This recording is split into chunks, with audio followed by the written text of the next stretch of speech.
event. So thank you, Courtney. Thank you, Joseph. Yeah, we're going to switch gears here from the flooding that evolves over a number of days to flooding that evolved over just a few hours.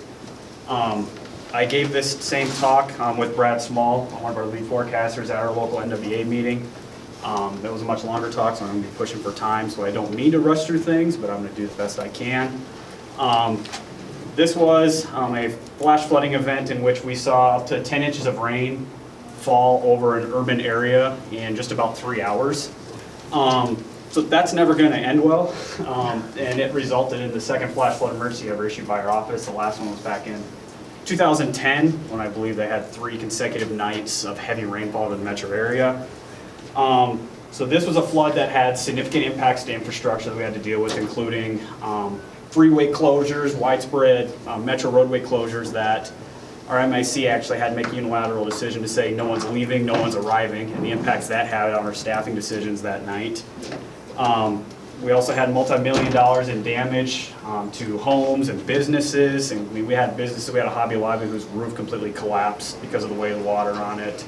Had a grocery store in a depressed neighborhood that was completely flooded out. So what do you do with that in terms of recovery? And unfortunately, we also had one fatality of a man who was swept away in floodwaters in his neighborhood, and it happened to be a key figure fatality. It was the play-by-play radio guy at Drake University in Des Moines. So that got a lot of attention as well. So again, for the sake of time, I'm just going to do a brief overview of the forecast phase leading into the event, and then how the flooding evolved, and then focus on a few forecast challenges that we saw operationally that night, both from the issuance of the flash flood emergency and the staffing challenges that we had to deal with. So we'll just take a quick look at what we were most concerned about in the weeks and days leading up to this event. It was a very wet spring and early summer across the upper reaches of the Des Moines River Basin across northern Iowa. And this is a concern because all this water is routed downstream into Saylorville Reservoir, which was built solely to provide flood protection for the city of Des Moines. However, once that spillway is breached, you're now sending uncontrolled flows down the Des Moines River into the city.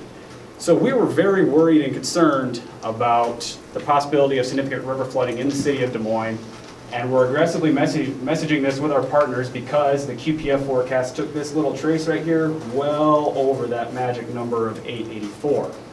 So there is a lot of irony here that yes, we were preparing our partners for the possibility of flooding. However, we had the flavor of the flooding that was to come completely wrong. So days leading up to this event, we were actually very confident that flash flooding was going to occur in our CWA, however, just in a different area. So this is the WPC outlook, excessive rainfall day 2, day 1, highlighting northwest Iowa. And we actually had pretty high confidence in this event going all the way out to about day 5. All of our models and their ensemble members had a very strong signal in this same area, model to model, run to run consistency, showing a rather weak cold front that was going to be nudging into northwest Iowa here, going into a very moist environment. We had dew points in the mid to upper 70s, PWatts over 2 inches. There's going to be a weak shortwave then riding over the top of it, so we're just going to get a plethora of convection along and behind the frontal boundary. So yeah, we were pretty confident that this heavy rainfall was going to occur in that area, and that confidence continued all the way up to 24 to 12 hours from the event. This is the SPC HREF, again highlighting this same area for the potential for significant rainfall and flash flooding. And again, this is 12 hours in advance, same area. So I was actually on the mid-shift that night and coordinated with Omaha, and we thought this was a slam dunk of a flash flood watch for this area. And I still stand by that based on what the information we knew that night, but regardless of how confident you are, as we all know, Mother Nature typically has her own ideas in mind. So we knew that this forecast may need some adjusting shortly after.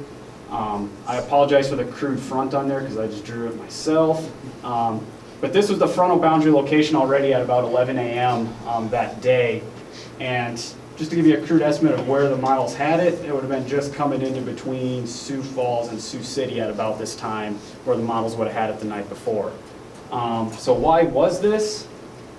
Well, we already had convection ongoing in the vicinity of the front early that morning in which none of our models had picked up on. And so we believe that the cold outflow from all this thunderstorm activity was beginning to augment the position of the front and pushing it south further than what the models originally had analyzed. So just to see the stark difference. The herd picked up on it really quick. This is just a 12Z run, again at 7 p.m. later that evening, all this convection blowing up pretty much right in the area where we originally thought. But let's now fast forward in time 3 hours later. This is now the situation that it's painting, and yeah, that got the alarm bells going in the office pretty quick. Especially you look at the QPF output from that run as well, kind of targeting the metro area, which the potential impacts then from heavy rainfall then increase tenfold, especially in how it may stress our operations later that day. So the day shift did a good job in pushing this flash flood watch further south and east, and also to start upping the potential rainfall amounts, not necessarily because we believed necessarily that much was going to fall, but just to start get more people talking about it, raising more awareness. We still weren't convinced that the metro was going to possibly see the flash flooding that night, but we knew if it did, it could potentially be a pretty serious situation. So again, we just really wanted to up the ante with our messaging. So we go to 3 p.m. This front isn't stopping. It's now pretty close to Des Moines. It stretches from near Omaha up into northeast Iowa. And I know it's tough to see from back there, but you look at our temp dew points, we're 91 over 77, 91 over 79. It was a rather miserable day, to say the least. It wasn't a bad time to be on midnight shifts and sleep through most of that. But again, the front is we've already surpassed where the models had it stalling out later that night once the low-level jet fires up. And again, it was just a plethora of convection through the day. We were pretty busy with severe warning ops during the day. And that's going to come into play later, as we had staff that had to stick around that had already dealt with this first round of convection. And now we're stuck having to deal with a flash flood emergency in our own city. So 7 p.m., this is now right at the onset of when all the heavy rainfall is going to start in the metro. You have the front now slated right through central Iowa, and at this point, whether it's the actual cold front or outflow boundary, it doesn't really matter. It's going to serve as the impetus for convection through the night. This is our moisture convergence. Yeah, you can figure out pretty strong right in the vicinity of the front. Low-level jets firing up, so we now have 25 to 35 knots at 850, nearly orthogonal to the front. And our steering flow through the mean layer aloft is parallel to this frontal boundary. We're primed for flooding. This is what we expected to happen, just not in the area we expected to happen. And so this next radar loop is just the next 3 hours over the Des Moines metro, and all you see is just repeated rounds of heavy rainfall over the same area, really stretching. You look from the northwest side of Des Moines up through Ankeny. I mean, the rainfall rates were just incredible.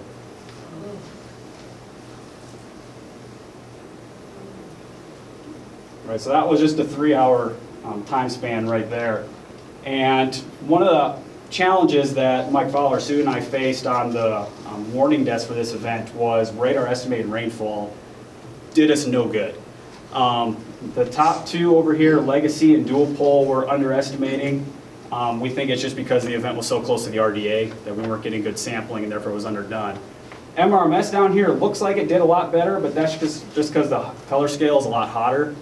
That's a known problem in AWIPS right now, in that it's not a consistent color scale with Dual Pole and Legacy storm total precip output. One problem we had with MRMS is that its hydrometeor classification algorithm was incorrectly identifying what was going on. It was thinking all of our tropical rainfall was hail, and when it does that, it caps your precip rate at 2.12 inches per hour. And we knew from public reports and from CWAP gauges that we utilized pretty vigorously through this event that this was not representative at all. I mean, we had some reports in Ankeny, it had only been raining for 45 minutes and they're already over 4 inches.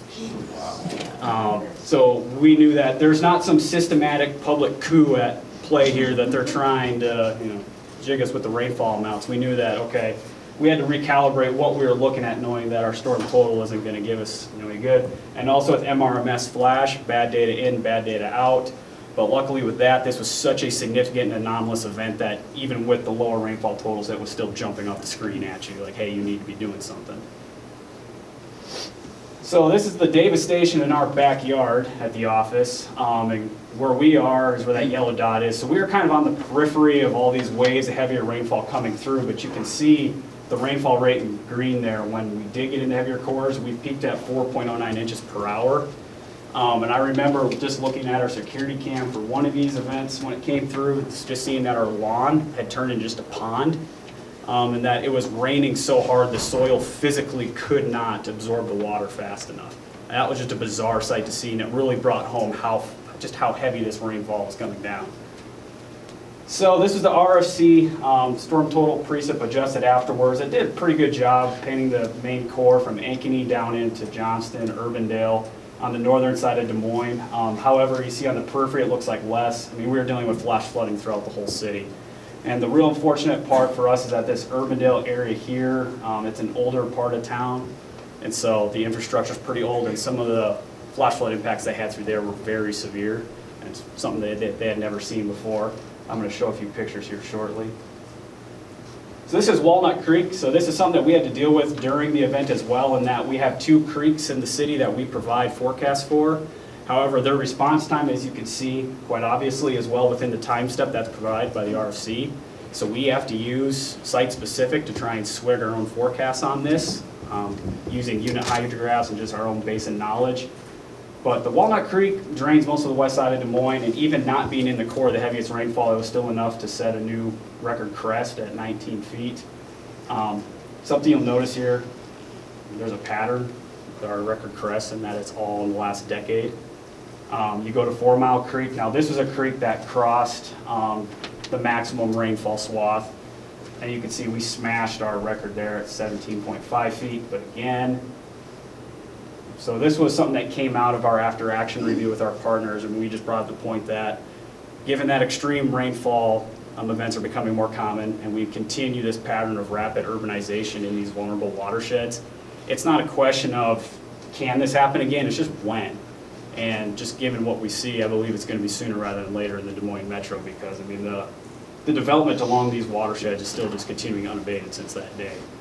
So I know there's mitigation plans that have been put in place, but still, I mean, it's going to occur again. So more steps are in place to try to be more proactive with our partners and what we can do to mitigate the effects of these floods. So this is a hydrograph that I thought was pretty interesting. This was just 1.7 miles downstream from Saylorville Dam, and we saw this very noticeable jump on it. So we called the Army Corps of Engineers thinking that they did some emergency releases. We want to know what you're doing. The RFC wants to know what you're doing. And they said, we haven't touched anything.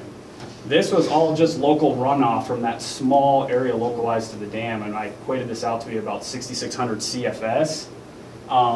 This is the only creek that flows in right there, and this comes out of Ankeny, and I just can't imagine 6,600 CFS coming down this tiny little creek that night. You go further downstream then to one of our actual warning points, we had flow of over 10,000 CFS increase just from localized runoff that night, just in that small part of the city. It's just an incredible amount of water. Here's one picture, again from Urbandale. This was a lady who looked out her backyard, and this is what she saw. That's now a raging river, and the key point we put with the public after this event, that when we're talking flash flood emergency, we're talking water in places you've never seen it before. That was an eye-opening picture for us, and luckily we got this in real time, and it really opened our eyes to what was going on. This was Brad Small's excuse for not getting into work on time. I give him credit. He still managed to make it in. I believe he borrowed a vehicle from a neighbor that had pretty high clearance and was able to get into work even after our MIC said, hey, no one's coming, no one's going. But his expertise, especially given the creek flooding in the metro, was, I mean, we couldn't have done it without it. This was right in the middle of town as well. And vehicles just on normal city streets that got piled on top of each other from rushing water. I know it's tough to see, but you can tell here there's a house on fire. This was another unique thing we had to deal with. So in this neighborhood, this home, the floodwaters caused the basement walls to collapse, and it ruptured a gas line, and an hour later the home literally exploded. So then we're dealing with Des Moines Fire wondering, do you guys need a high split run and stuff like that in the middle of a flash flood emergency? It's just these other things that go on that you don't think about. So these are pictures from the next day. This is the 4 Mile Creek. Again, I've never really even seen it in a picture out of its creek banks, but it just swollen everywhere. These homes, we had water up to about the top of the garages there. If you've seen other photos with the water lines on them. So I'm going to move on real quick here. I'm running short on time to staffing, the flash emergency dissemination and messaging. Again, staff resources. We had folks that worked through the day shift and into the evening shift and ended up being stuck there and had to work over 16 hours. We had a plan in place for them to go home, but unfortunately, once the rain started, that had to be thrown out the window. It really brought to mind for us, what do we do in the event now if we think we're going to see this type of event again? Do we just surge staff ahead of time, and if we don't need you, thanks for coming in? just so you're prepared, just in case, because these are folks then that had to work a severe event, then transitioned into a flash flood event. So we attempted to use our severe weather operations plan and playbooks. I know we've talked a lot about playbooks here. But again, with the significant street flooding, we actually had one of our forecasters had to evacuate. I mean, what do you do? So this is an example of what we use at our office. I'm glad you guys brought up the playbooks. This is our staff and outboard that we use, and then these are our playbooks up here for different operations levels.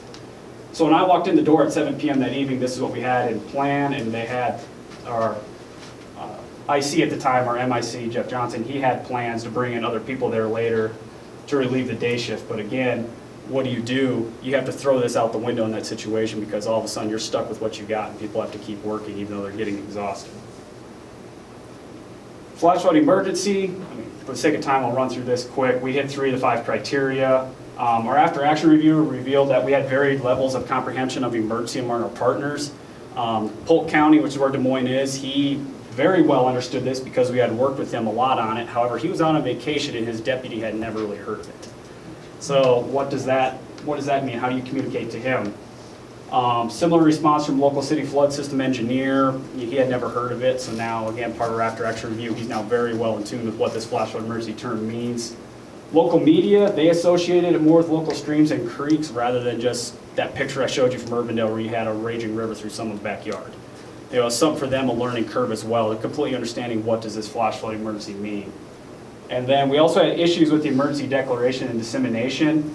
So this is going to be changing now with the IBW tags for the flash flood warnings, but the flash flood emergency, we didn't know at the time that it only went out as a flash flood statement.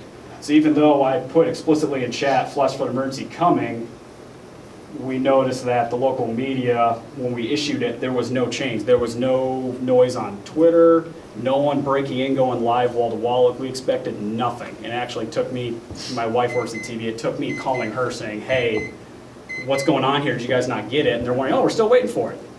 Well, now we know from the after action out of that you issue a new flash flood warning, and now with the IBW tags, that's going to help as well because there will be another WIA component as well. Because there was nothing, this just kind of went out into the never world. But anyways, I know I'm out of time, so any questions, I'd be happy to take them if we have time. We've got time for one question. Yeah. It's not so much a question, but from the rock perspective, I just want to thank you guys. And you guys are amazing, so I just wasn't in the office when that was going on. So I know that the office has done a tremendous job, but even in the midst of the flash flood emergency, you guys were communicating with the rock. I was working with the rock shift when this happened. So I just want to thank you guys for making sure that you're communicating information even in the midst of it. Obviously, operations are the #1 priority, but when you're thinking about your staffing models, if you have somebody that can, especially when you're dealing with a situation like this, where there is significant threat to life and property, trying to remember to make sure that you're sharing that information if you have time or as soon as you have time, even if it's right after the event. Specifically, Des Moines did a tremendous job communicating not only with their partners but also with the rock in the region at that point, which allowed me then to let Chris Traeger, Ken Harding, and the other senior staff at the region know what was going on there. So. I'm pretty sure Jeff just had an open line with you. Pretty much, yeah. Mindy was sending the rock. Mindy too, which became a problem because our local, we actually, one other point, we have a local radio, 800 megahertz radio that we use to communicate with all of our partners in the metro, and it's invaluable. We use it all the time. I do not believe that night it got struck by lightning and went down. And the nice thing about having a central radio system is you brief one partner, you brief them all. Well, now they're in the dark, and our phones are ringing off the hook already from the public. And now we have partners whose calls are dropping because they just can't get through to us. So that was something we had to deal with that night, and we're already looking at backup plans for that as well. Okay.